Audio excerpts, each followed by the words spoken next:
वेदांत सार से ओतप्रोत अत्यंत लघु कलेवर वाली जीवन मुक्त गीता श्री दत्तात्रेय जी की रचना है, जिसमें अत्यंत संक्षिप्त पर सारगर्भित ढंग से सहज सुबोध दृष्टांतों द्वारा जीव तथा ब्रह्म के एकत्व का प्रतिपादन किया गया है।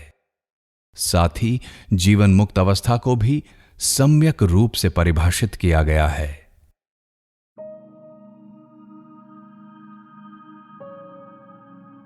अपने शरीर की आसक्ति का त्याग, देह बुद्धि का त्याग ही वस्तुतः जीवन मुक्ति है।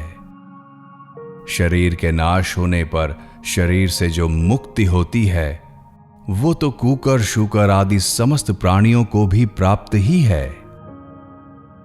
परमात्मा ही सभी प्राणियों में जीव रूप से विराजमान है।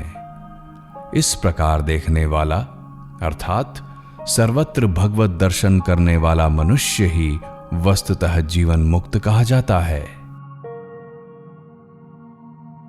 जिस प्रकार सूर्य समस्त ब्रह्मांड मंडल को प्रकाशित करता रहता है, उसी प्रकार चिदानंद स्वरूप ब्रह्म समस्त प्राणियों में प्रकाशित होकर सर्वत्र व्याप्त है। इस ज्ञान से परिपूर्ण मनुष्य ही वस्तुतः जीवन मुक्त कहा जाता है। जैसे एक ही चंद्रमा अनेक जलाशयों में प्रतिबिंबित होकर अनेक रूपों में दिखाई देता है, उसी प्रकार ये अद्वितीय आत्मा अनेक देहों में भिन्न भिन्न रूप से दिखने पर भी एक ही है। इस आत्मज्ञान को प्राप्त मनुष्य ही वस्तुतः जीवन मुक्त कहा जाता है। सभी प्राणियों में स्थित ब्रह्म भेद और अभेद से परे है, एक होने के कारण भेद से परे और अनेक रूपों में दिखने के कारण अभेद से परे है। इस प्रकार अद्वितीय परम तत्व को सर्वत्र व्याप्त देखने वाला मनुष्य ही वस्तुतः जीवन मुक्त कहा जाता है।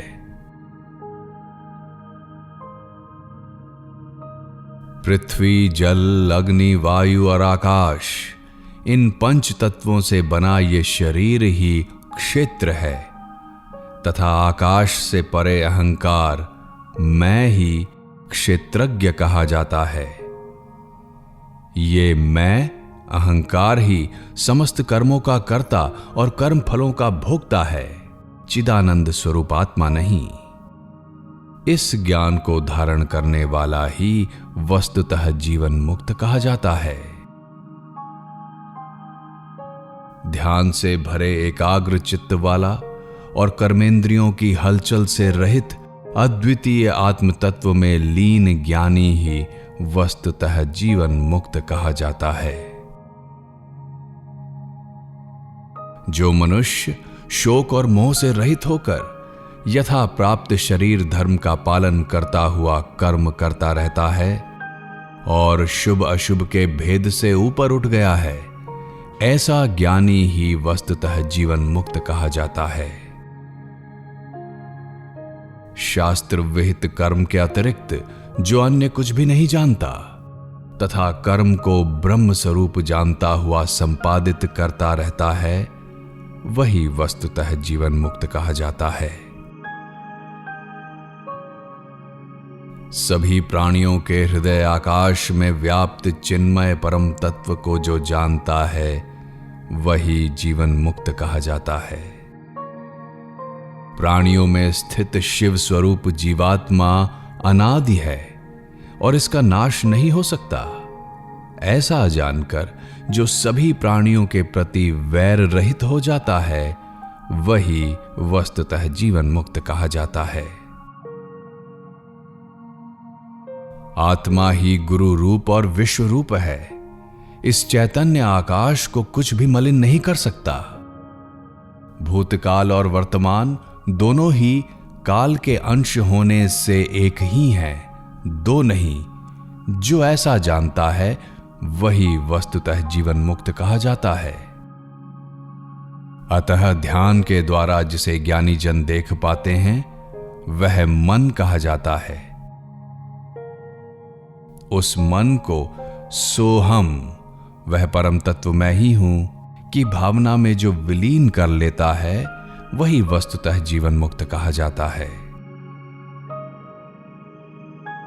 उच्च ध्यान में स्थित होकर जिस चैतन्य का दर्शन योगी जन करते हैं वह मन कहा जाता है। उस मन को शून्य, लय तथा विलय की प्रक्रिया से जो युक्त कर लेता है वही वस्तुतः जीवन मुक्त कहा जाता है।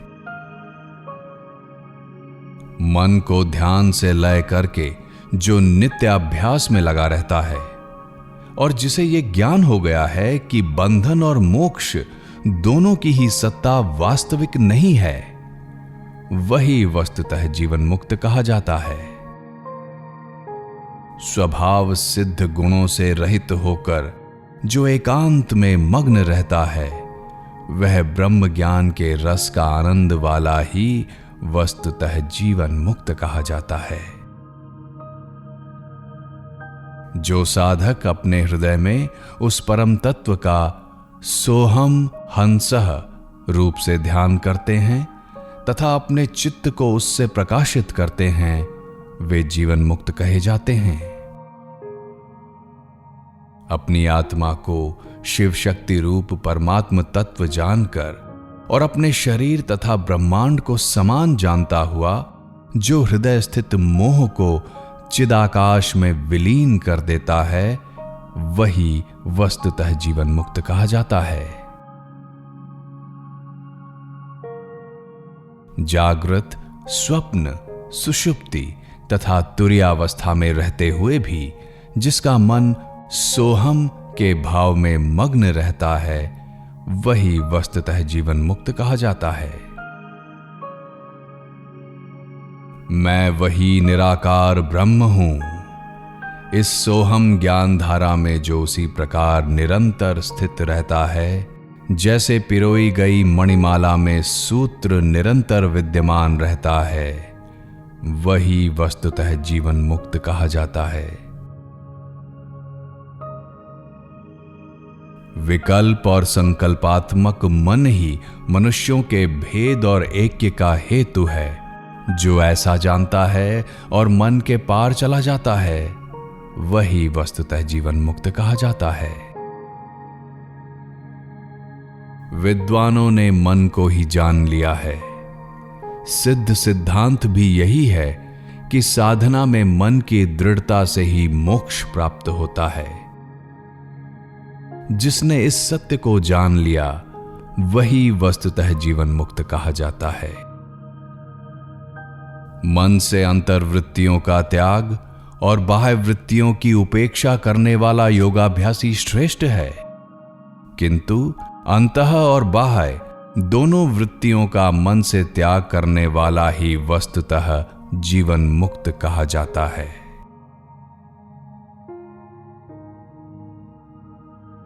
इति श्रीमद्दत्तात्रेय कृता जीवन मुक्त गीता संपूर्णा।